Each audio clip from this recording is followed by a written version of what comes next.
नर्मदे हर।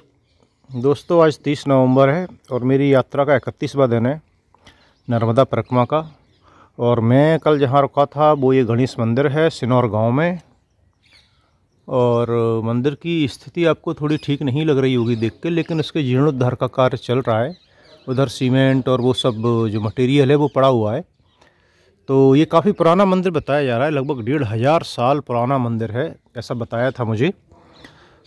और भी काफ़ी प्राचीन मंदिर हैं इधर। तो इसके सामने तट पर जो है थोड़ी सी दूरी पर कार्तिकेय स्वामी मंदिर है, जो कि कार्तिकेश्वर महादेव भी बोलते हैं, क्योंकि कार्तिक जो थे भगवान शिव के पुत्र, उनने उस शिवलिंग की स्थापना की थी।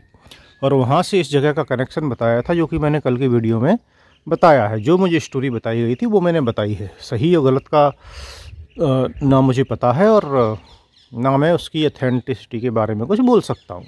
तो ये तो हर धार्मिक कहानियों के बारे में होता है। तो ये देखिए सुंदर मैया का दृश्य, मैया का नज़ारा, मैया के दर्शन।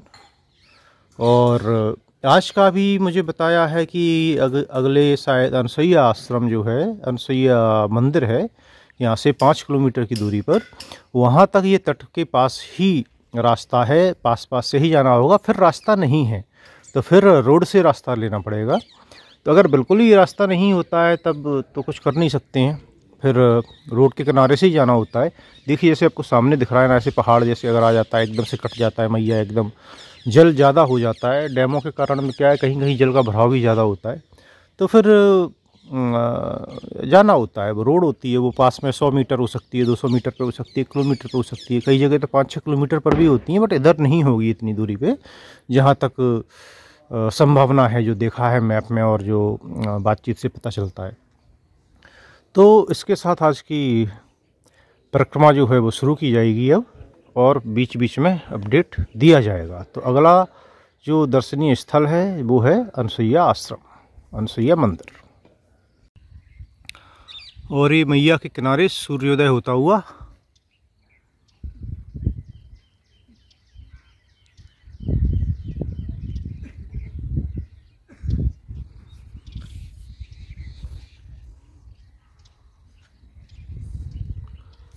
और ये रास्ता है जिस पर कि अब आगे बढ़ना होगा।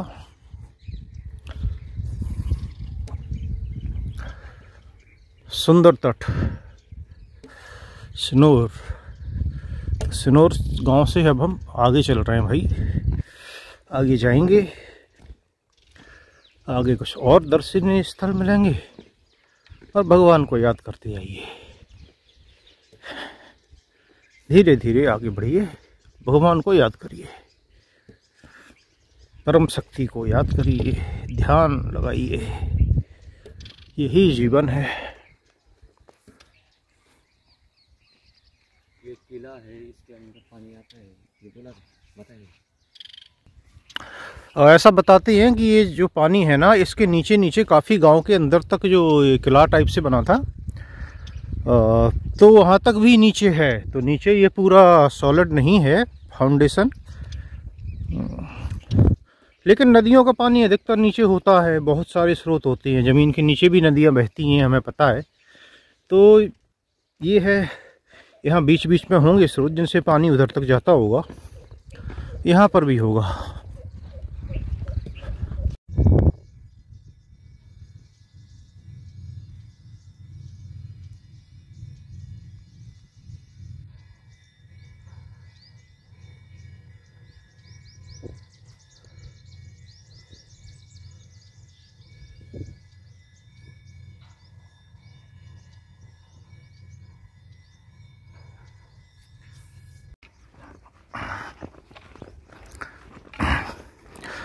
तो दोस्तों, अभी तक रास्ता किनारे पर ही है और यहाँ से आधा 1 किलोमीटर की दूरी पर अनसुईया आश्रम है, अनसुईया मंदिर जो भी है। और एक अनसुईया आश्रम है वो चित्रकूट में भी है, वहाँ पर मैं गया था। वो अलग है, ये अलग है।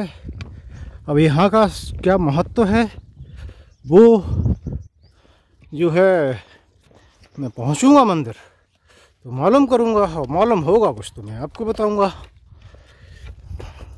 और वहाँ से हमारा रास्ता जो है मैया के किनारे से दूर हो जाएगा। उसका कारण शायद ये है, देखिए आगे पूरा बाईं ओर जहाँ तक भी आपको दिख रहा है पूरी जगह पर जल स्तर है। तो उनका जल जो है वो जो ऊंचाई छोटी सी पहाड़ी या जो भी आप बोलें वहाँ तक है, तो उसके आगे इसलिए शायद रास्ता नहीं होगा किनारे से। तो चलिए जहाँ तक है वहाँ तक चलते हैं, फिर उसके बाद कच्चा पक्का जो भी मिलेगा वहाँ से जाया जाएगा।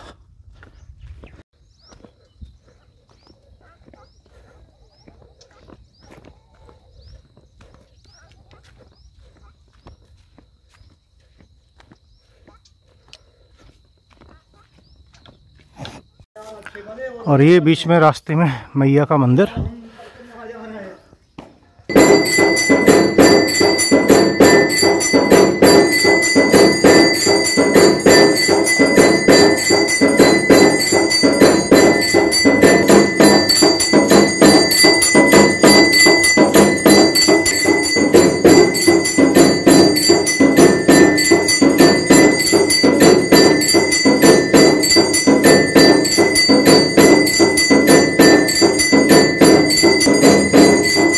तो किनारे वाला रास्ता जो है ये छोटी सी ऐसी रोड पर मिला देता है। यहाँ पर नर्मदा मैया का मंदिर मिलता है। ये अच्छा मंदिर बना है और भी मूर्ति विराजमान है, राम दरबार भी है और अच्छे फूल लगा रखे हैं, तो काफ़ी सुंदर लगता है देखने में। ये देखिए चारों तरफ शांत जगह है, मैया के किनारे है। और इधर आगे है वहाँ पर मिलेगा मंदिर, अनसुईया माता मंदिर, तो वहाँ जाया जाएगा, वहाँ दर्शन किए जाएंगे और थोड़ा सा विश्राम भी होगा।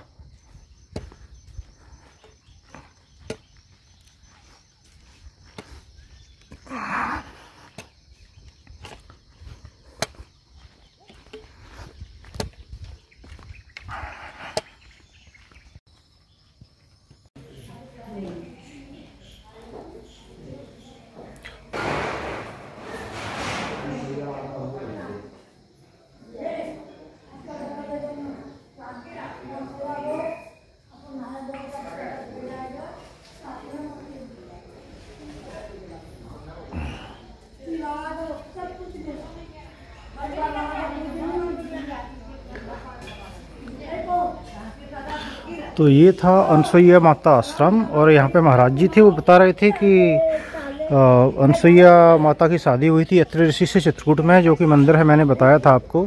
और फिर वो यहाँ पर आए थे कुछ तो पुत्र प्राप्ति के लिए तपस्या करनी है जो भी था, तो उत्तर तट पर यहाँ पर उन्होंने तपस्या की थी और इस कारण से यहीं पर उन्हें जो है एक देवताओं ने प्रसन्न होकर एक वो दिया था। तो इसके लिए ये अनसुईया माता मंदिर बोला जाता है। तो ये थोड़ा सा कुछ जानकारी मिली है मुझे, बाकी तो कुछ और होगा तो बताएंगे।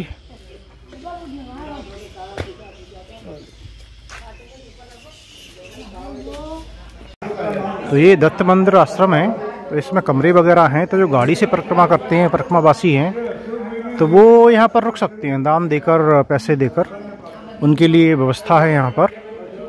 लेकिन पैदल परिक्रमावासियों के लिए नहीं है, उनके लिए बाहर है खुले में कंपाउंड में, वो भी मैं आपको भी दिखाऊंगा, तो वो वहाँ रुक सकते हैं। भोजन यहाँ पर मिलता है ऐसा बताया गया है सभी के लिए। और ये इसके बाहर निकलते हैं तो मंदिर के पास में ये जो दिख रहे हैं ना आप, यहाँ पर परिक्रमावासी जो पैदल हैं वो रुक सकते हैं। देखिए इधर ये लोग रुके थे और यहाँ पर देखिए ये उन्होंने अपने बिस्तर बिछाए हुए हैं और सोए हैं। तो ये है अनसुईया माता मंदिर और वहाँ पर रुकने की व्यवस्था, भोजन आपको मिल जाएगा। तो आप लोग यहीं रुके थे कल? हाँ, यहीं रुके। भोजन मिला था? भोजन मिली, तो भोजन यहाँ पे मिल जाता है। बाकी तो यहाँ पे ठंड नहीं लगी है खुले में? नहीं, हम खुले में सोच रहे हैं। अच्छा, बहुत सुंदर। और ये मंदिर है और ये दत्ता मंदिर भी बना हुआ है यहाँ पर, तो एक बार प्रभु के दर्शन कर लेते हैं।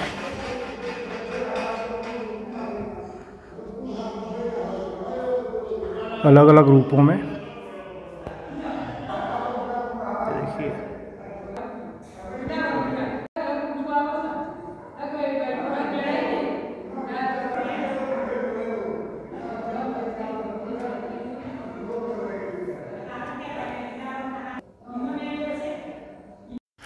तो दोस्तों ये मैं निकल रहा हूँ अनसुईया माता मंदिर से और अगला पड़ाव सोचा है भद्रिकाश्रम। तो करीब 10-11 किलोमीटर है। तो भद्रिकाश्रम में सोचा है कि आज थोड़ा सा चला जाए। 2 दिन से क्या पैर में स्ट्रेन की वजह से दर्द था तो कम चल पा रहा था। लेकिन अब कोशिश ये है कि आज कम से कम, पहले जो चल रहा था 30-32 किलोमीटर वो ना सही, लेकिन वापस से कम 22-25 किलोमीटर तो किया जाए। तो भद्रिकाश्रम पहुंचकर भोजन किया जाएगा और वहाँ थोड़ा विश्राम किया जाएगा। फिर शाम को 2 बजे के आसपास वहाँ से निकला जाएगा, ऐसा प्लान है। अगर 12 बजे तक भद्रिकाश्रम पहुँच पाया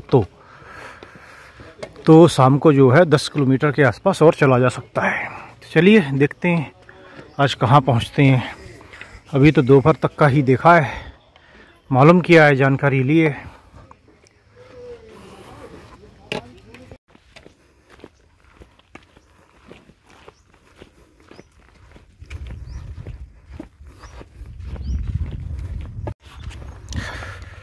तो ये रास्ता जा रहा है और ऐसा कुछ खास बदला नहीं। बीच में धूप आती है, छाँव आती है, धूप आती है, छाँव आती है और ये पगडंडी चली जाती है। फिर से एक रोड का भी शायद मिलेगा थोड़ा पक्का रास्ता, ऐसा दिख रहा है मैप में। हो सकता है उस पर भी चलना पड़े, लेकिन उस पर चलने से कहीं बेहतर होता है ऐसे रास्तों पर चलना। अगर किनारा नहीं है तो, किनारा है तो बेस्ट, और नहीं है तो ये बेटर है। और सबसे बेस्ट जो होता है, सबसे बेकार रास्ता वो बचता है आपकी रोड का, जो वाहनों वाली रोड होती है, चालू रोड। स्टेट हाईवे हो या नेशनल हाईवे हो या हाईवे ना भी हो तो भी तो चलने के लिए सबसे बेकार रास्ता होता है भाई।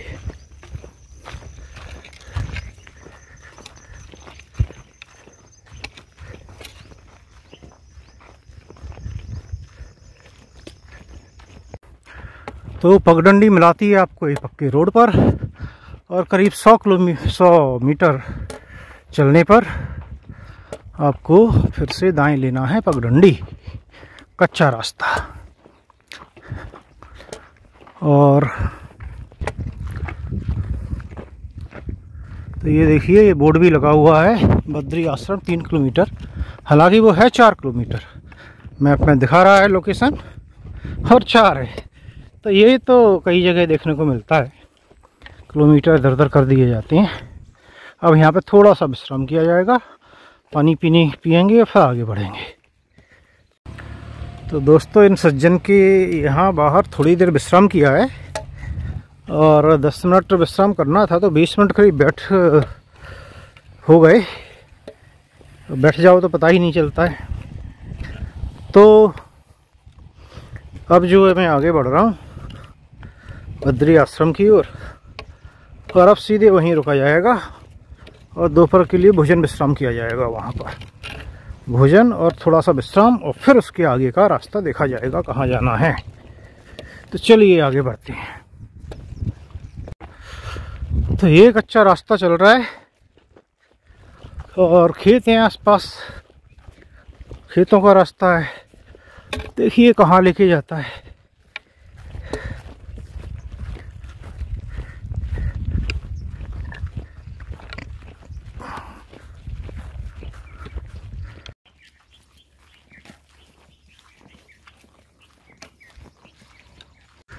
तो दोस्तों पगडंडी कच्चा रास्ता मिला के आगे ले आता है आपको रोड पर। रोड से आप आएंगे थोड़ा सा तो ये आएगा बद्री का आश्रम। कहीं कहीं बद्री आश्रम लिखा है, तो बद्री का आश्रम भी हो सकता है, बद्री का आश्रम मिला के लिख दिया। और ये जो रोड है ये शायद जाती है कुबेर मंदिर तक, ऐसा बोर्ड पर लिखा हुआ था। हो सकता है उसके आगे भी जाती हो, लेकिन चांसेस ये हैं कि कुबेर मंदिर तक तो जाएगी ही। अब कुबेर मंदिर कितना है, कुबेर भंडारी, वो बाद में देखा जाएगा। फिलहाल तो यहाँ पर भोजन विश्राम किया जाएगा, और भोजन विश्राम माने भोजन किए जाएंगे, उसके बाद थोड़ा सा विश्राम किया जाएगा।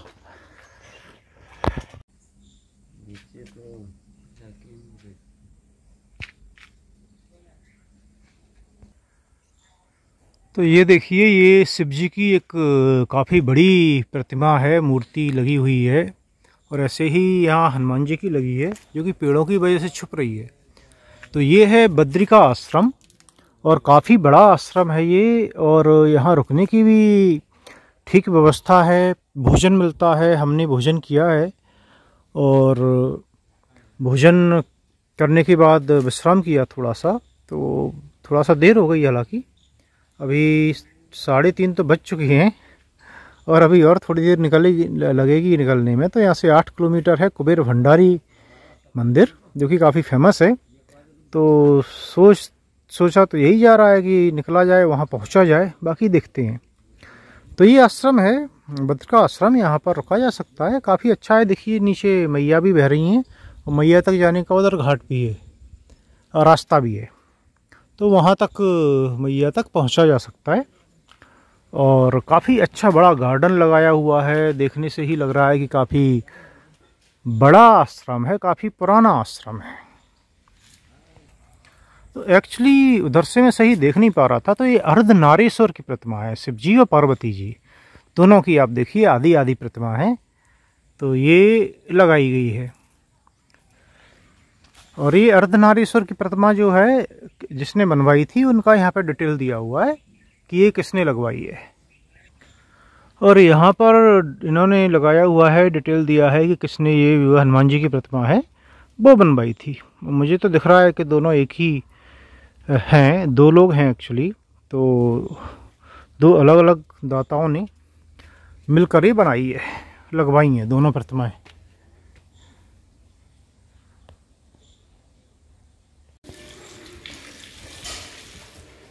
ये देखिए नारायण की सुंदर प्रतिमा, ये नारायण।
ये है श्री ग्रीसानंद आश्रम ट्रस्ट, बद्रिकाश्रम, दरियापुरा। ये काफ़ी सारी चीज़ें,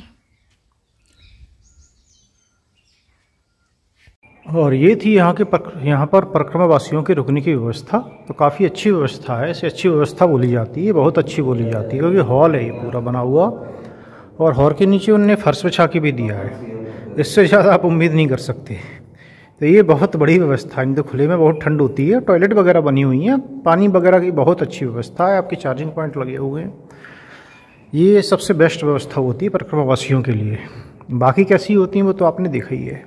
देखिए कितने चार्जिंग पॉइंट्स दिए हुए हैं उन्होंने जगह जगह, क्योंकि उन्हें भी पता है आजकल लोगों की ज़रूरत। नर्मदे हर। तो अब बद्रिकाश्रम से मैं निकल पड़ा हूँ कुबेर भंडारी की ओर। तो कुबेर भंडारी जाने की कोशिश करूँगा, जो कि 8 किलोमीटर है। अगर अंधेरा होता है और थोड़ा ज़्यादा पीछे रहता हूँ तो देखूँगा कोई पीछे आश्रम है क्या, या मंदिर या कुछ भी यहाँ रुका जा सके, और फिर वहाँ रुका जाएगा। तो चलिए भाई चला जाए। लगभग 4 बज गए हैं। वैसे तो मैंने 4 बजे के बाद 10 किलोमीटर भी चला हूँ, लेकिन समय समय की बात है।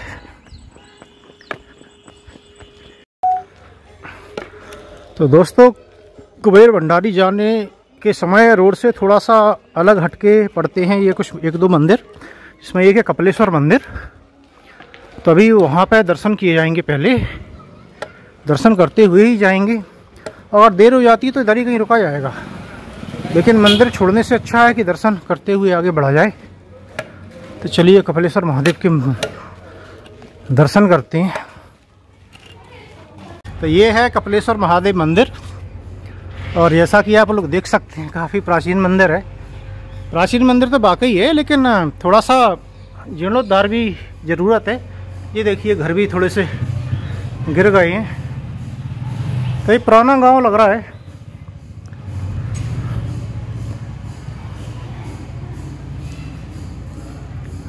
और तो ये है कपिलेश्वर महादेव, और ये कपिलेश्वर महादेव मंदिर है।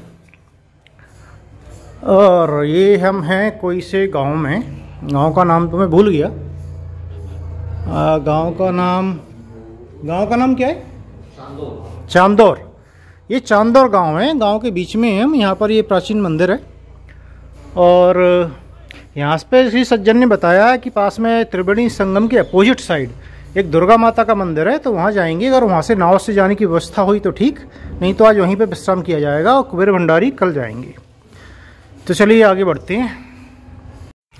और ये मैं जा रहा हूँ पिंगलेश्वर महादेव मंदिर, और ये देखिए ऐतिहासिक ब्रिज। ऐतिहासिक इसलिए कि ऐसा ब्रिज आपको बहुत ही कम मिलती हैं देखने को, जो कि पता ही नहीं होता कि आपकी लाठी की ताकत भी झेल पाएंगे कि नहीं, ऐसा देखने में लगता है। हालांकि मजबूत है, पैदल पार ब्रिज ही है, और देख के लग रहा है साइकिल या बाइक भी शायद निकलती हैं, क्योंकि सूखा नाला है। वो सूखे नाला में पानी भी है, खैर को पार करने के लिए है ये बेसिकली। और यहाँ से आगे जाएंगे तो पिंगलेश्वर महादेव आएंगे। वहाँ से बताया गया है कि बोट मिल जाती है, एक जो नदी पड़ती है, जो संगम है, त्रिवेणी संगम जो मिलती है नर्मदा जी में, उसे क्रॉस करने के लिए। तो अगर वो उपलब्ध होती है इस वक्त तो ठीक है, नहीं तो फिर वहाँ रुकने की व्यवस्था देखी जाएगी। ये है ऋण मुक्तेश्वर मंदिर, ऋण मुक्तेश्वर महादेव मंदिर। ये है ऋण मुक्तेश्वर महादेव मंदिर, और ये माई बैठी हैं। तो दोस्तों ये ऋण मुक्तेश्वर मंदिर में ये प्रभु जी हैं, तो ये सबको भेंट पूजा दे रहे हैं, इसे भेंट पूजा बोलते हैं। तो इसमें देखिए ये वस्त्र और बिस्किट और माचिस भी आरती के लिए 50 रुपये। ये प्रभु सेवा कर रहे हैं, सबकी मैया के भक्तों की सेवा कर रहे हैं। वो अलग है, धनानंद आश्रम, धनानंद आश्रम की ओर से कर रहे हैं। ये देखिए बाबा जी। तो दोस्तों यहाँ पर बैठे रह गए, कुछ लोग थे तो बातचीत होती रही, जानकारी लेते रहे। तो अभी 5:38 तो हो ही चुका है, तो अभी तो आगे जाने का कोई सवाल ही नहीं उठता, नहीं जा पाएंगे। तो यहीं रुका जाएगा, आगे आश्रम में देखते हैं क्या है, और वहीं पे रुकेंगे। तो ये आश्रम है, ये जो महाराज जी हैं ये यहाँ पर सेवा देते हैं, सेवा करते हैं और सारी व्यवस्था देखते हैं। और ये नवदुर्गा मंदिर और पिंगलेश्वर महादेव मंदिर भी बोलते हैं। इधर महादेव जी का मंदिर है, जो कि मैं आपको दर्शन कराऊंगा, लेकिन पहले आप दर्शन कीजिए मैया के। मैया आपके साथ ही हैं, अगर आप सच्चे मन से मैया के साथ हैं तो। ये देखिए ये मैया का स्वच्छ जल आता हुआ, और उधर से इधर आ रहा है। जैसे कि आपको पता ही है कि हम लोग अभी उल्टी दिशा में चल रहे हैं। तो ये, और उधर जो आपको नदी दिखेगी छोटी सी, तो वो है दूसरी नदी जिसे कि हमें क्रॉस करना है। और ये है संगम, यही त्रिवेणी संगम है। तीसरी नदी कहाँ है वो पता नहीं, लेकिन गुप्त है। तो यहाँ पर भी सरस्वती जी को बोला गया है कि गुप्त रूप से मिलती हैं, तो इसे त्रिवेणी संगम बोलते हैं, जैसे कि इलाहाबाद में है। हाँ नहीं है ना, इलाहाबाद में भी नहीं है वो। हाँ तो ये जो है ये है त्रिवेणी संगम। देखिए यहाँ पर, ठीक यहाँ पर जल मिल रहा है, जहाँ पे कि मैं आपको दिखा रहा हूँ। ये है संगम, ये है त्रिवेणी संगम, और ये है महादेव, पिंगलेश्वर महादेव।